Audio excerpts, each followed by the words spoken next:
Just see, in type 1, we have causes, some are chronic and some are acute. So chronic type 1, it develops in interstitial lung disease, in chronic asthma, these conditions, cyanotic heart disease, or severe anemia. And acute type 1, it develops in acute conditions like severe acute asthma, pneumonia, ARDS, in such conditions. So there are so many causes. I think you should choose yourselves that which one or two causes you will tell in the oral exam. Because in oral exam, if you keep too many differentials, that will be a problem. You will forget more important ones and you will tell the more unimportant ones. So for type 1 acute, your cause will be severe acute asthma. If asked for a second cause, then tell pneumonia. For type 1 chronic, your cause will be interstitial lung disease. And if asked for a second cause, then tell cyanotic heart disease.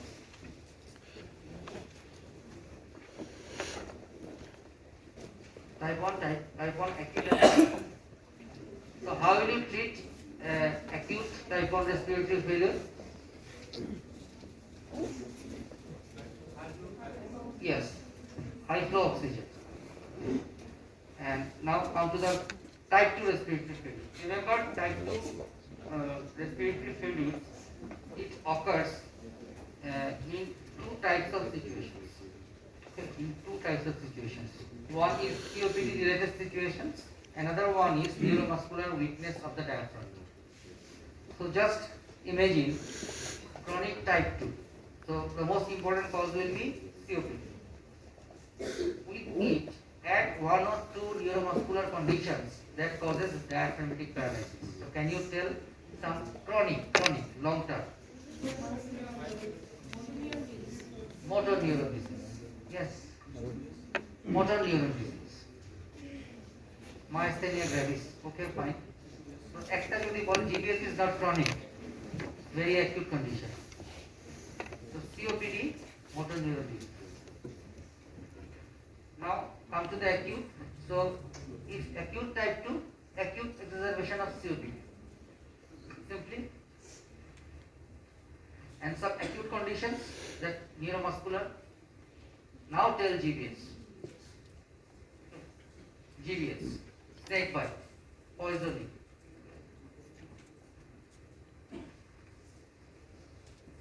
How do you treat type 2? Low flow oxygen. And the cause, you know. That's fine. So we will get into the cardiovascular system today. So bronchial carcinoma. Cardiovascular system today, bronchial carcinoma. More important.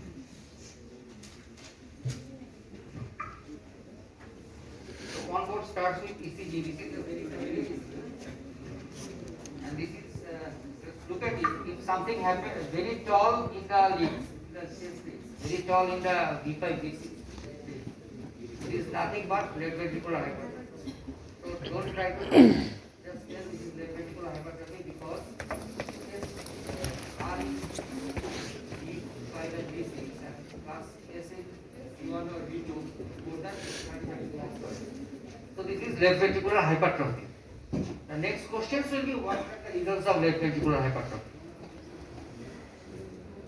আপনাদের কোনগুলো প্রশ্ন শিখে আসছে LVH এর reason তিনটা call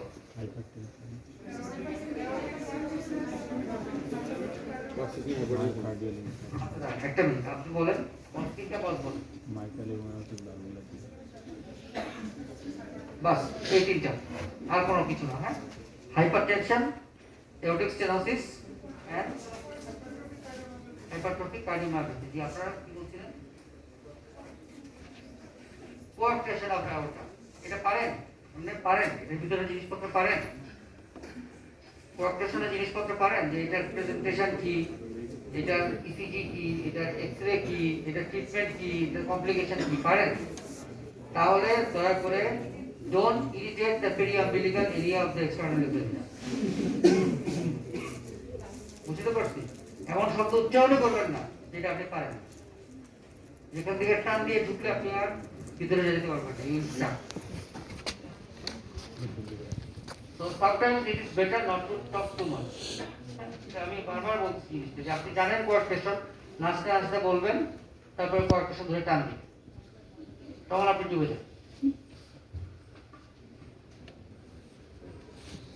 So if you examine this patient, আপনি কি sign পাবেন?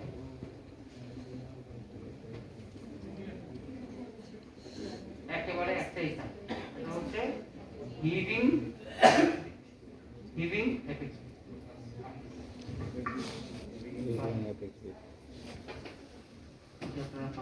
তো একটা কথা বলতে হয়, যেহেতু এখানে সাথে কি ইনভার্সন থাকে, অ্যাসিমেট্রিক্যাল কি ইনভার্সন থাকে, যদি asymmetrical inversion is 1 ABL D5 D6 and S in D1 plus R in D5 is more than 25.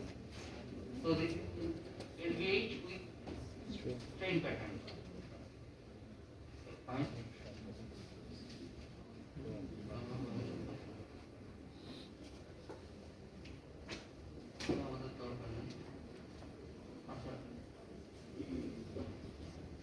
Left ventricular hypertrophy ব্যাপারটা আমরা বলছি, ক্লিনিক্যালি আমরা বুঝতে পারি, ইসিজি দিয়ে আমরা বুঝতে পারি, আর কি ইনভেস্টিগেশন দিয়ে বুঝতে পারি? Can you detect left ventricular hypertrophy, যেটা আমরা ইসিজি তে দেখলাম, এটা কি আপনি এক্সরে তে বুঝবেন না? এক্সরে তে এটা বোঝা যাবে না। Why?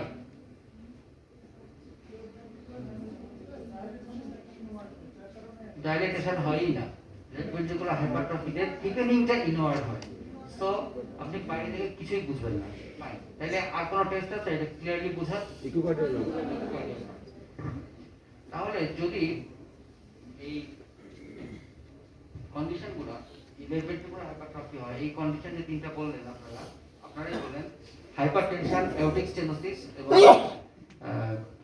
অবস্ট্রাকটিভ কার্ডিওমায়োপ্যাথি, এই কন্ডিশনগুলো সবগুলাই they create a pressure on the left ventricle, so left ventricle and it is combined with, they are called pressure overload. এরকম আরেকটা টার্ম আছে volume overload. So when left ventricle is given extra volume of blood to pump, so can you mention some conditions where there is volume overload? Aortic valvular disease, mitral valvular disease. In dilated cardiomyopathy, there is no overload. The heart dilates due to disease of the myocardium itself. There is no actual overload there, but yes, the scenario is same. The end result is same, that is the ventricle dilates. So when ventricle dilates rather than hypertrophies, it is visible in the X-ray. You can see that enlargement. So that is the thing. So what are the causes of left ventricular dilatation? Yes, aortic valvular disease, mainly aortic regurgitation and mitral regurgitation, and dilated cardiomyopathy and myocardial infarction. So in myocardial infarction, there is no actually volume overload. It is a disease of the myocardium itself.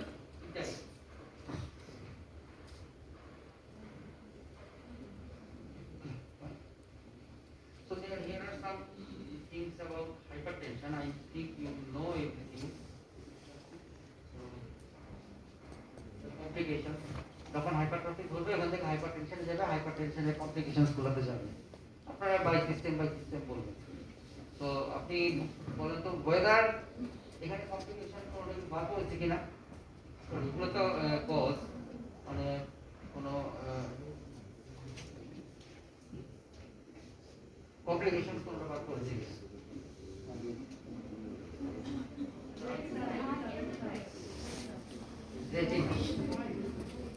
কি complication হয়? এটাতে আপনার কি সমস্যা হবে? তাহলে এটা কেন বললেন? Right. It is not a complication. It is a marker of first stage hypertension. It is not a complication. Actually, Uh, Diabetic retinopathy is a complication of diabetes because diabetic retinopathy will endanger your vision. But hypertensive retinopathy actually indicates there is hypertension, uncontrolled hypertension. But it does not mean there is any problem for you. Okay, this is not a complication actually. It is a complication.